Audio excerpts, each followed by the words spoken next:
A Gruta Misteriosa. Naquela noite, Quito foi dormir cedo, porque no dia seguinte ia sair para uma excursão com seus companheiros de classe. Assim que o dia raiou, ele acordou de bom humor e preparou-se com cuidado. Verificou o conteúdo da lancheira, onde sua mãe havia colocado deliciosas guloseimas. A merenda era de lamber os lábios. Quito entrou no ônibus sob os gritos e palmas dos companheiros que ficavam. A viagem transcorreu sem novidades. Quando chegaram ao pé da montanha, a primeira parte da excursão, o grupo alegre saltou do ônibus. A professora explicou, então, que eles iriam subir a montanha por uma estradinha que ficava entre as árvores. E o destino seria um pequeno lago, lá no alto, onde o azul do céu se espelhava no incrível verde da água. E assim, cantando canções alegres, foram escalando o monte. Riam, contavam piadas, faziam brincadeiras, recitavam versinhos. Quito, que por natureza era um tanto fechado, caminhava na beira da estrada, admirando a forma das plantas, a beleza de certas flores, os ipês amarelos e o corre-corre de alguns bichinhos assustados. O lago era pequeno, mas muito bonito. Parecia uma brilhante esmeralda. As altas árvores que nele se espelhavam levavam o observador a imaginar uma fantástica dança.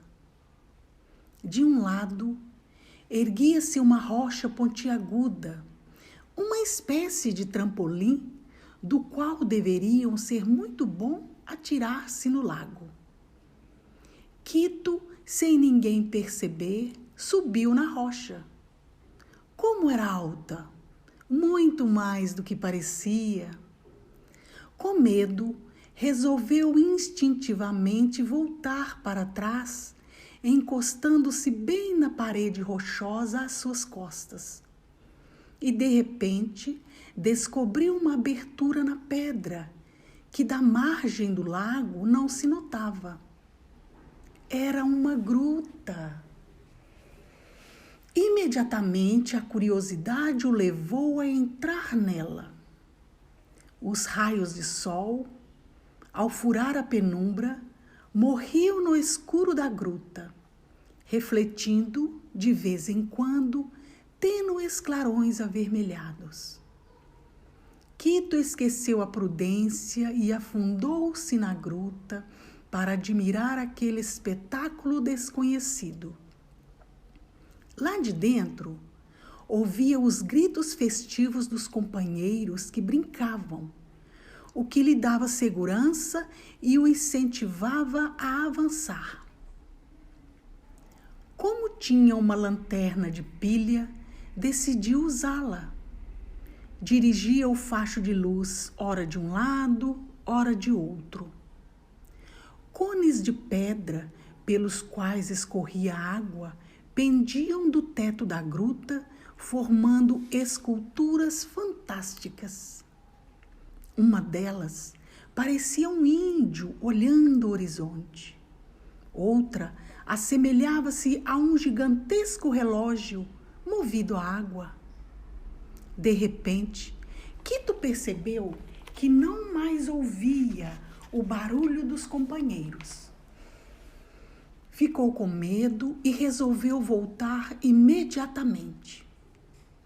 As formas rochosas, vistas de outro ângulo, assumiam novos contornos. O menino perdeu a tranquilidade e não tinha mais vontade de observar nada. A fantasia não mais o ajudava. Ao contrário, deixava-o nervoso, pois agora As rochas representavam algo de misterioso e hostil. Acelerando o passo, apontou a lanterna com o braço estendido, para que a luz atravessasse a escuridão que havia diante dele.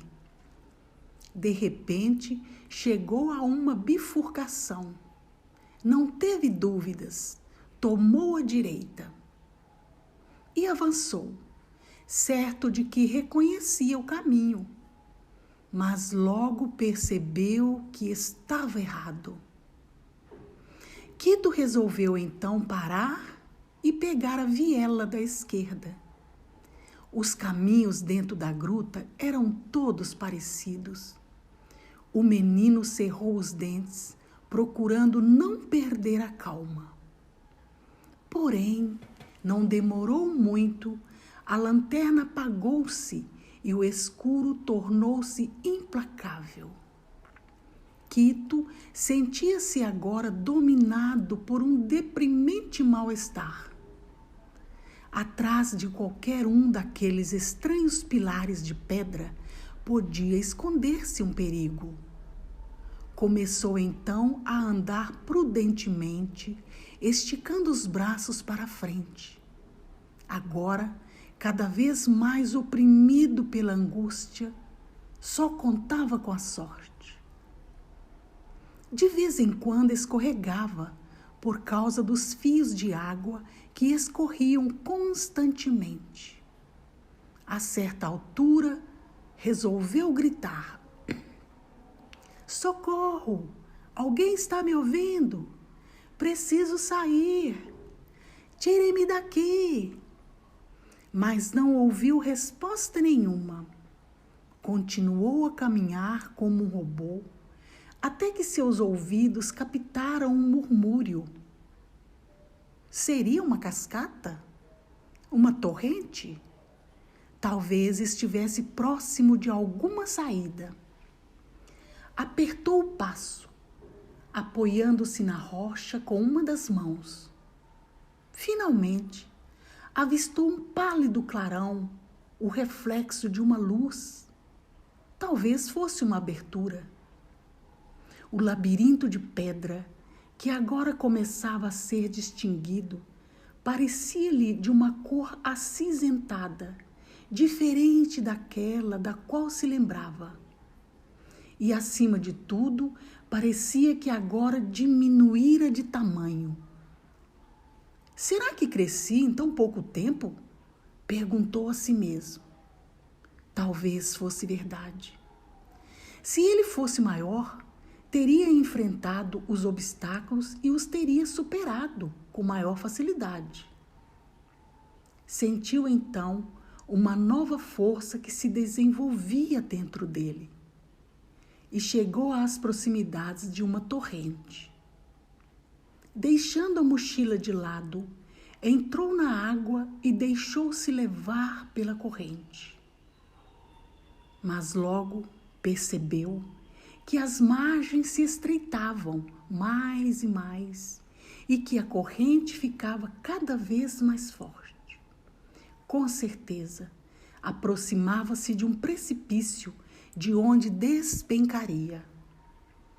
Quito agarrou-se a uma planta junto às margens. Queria fazer uma avaliação da situação em que estava. Depois, deixou-se levar mais um pouco pela correnteza, sempre agarrando a ramos que se debruçavam na água. De repente, viu a saída da gruta.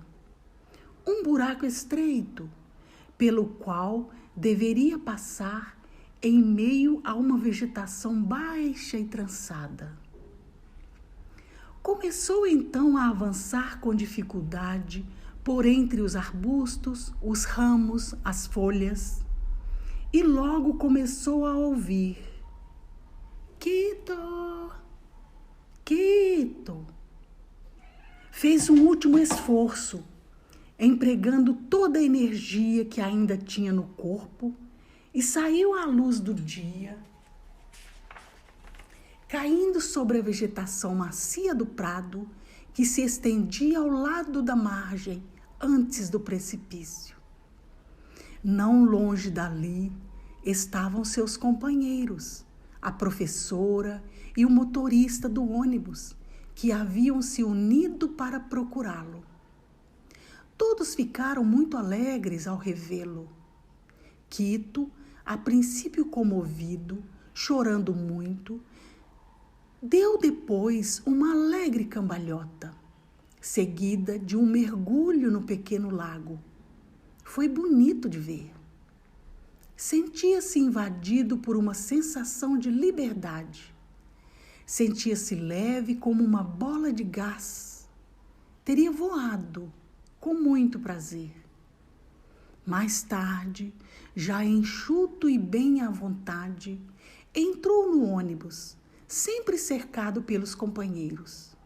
E juntos, cantando alegres canções, retomaram a excursão, que iria agora para um lugar ainda mais bonito.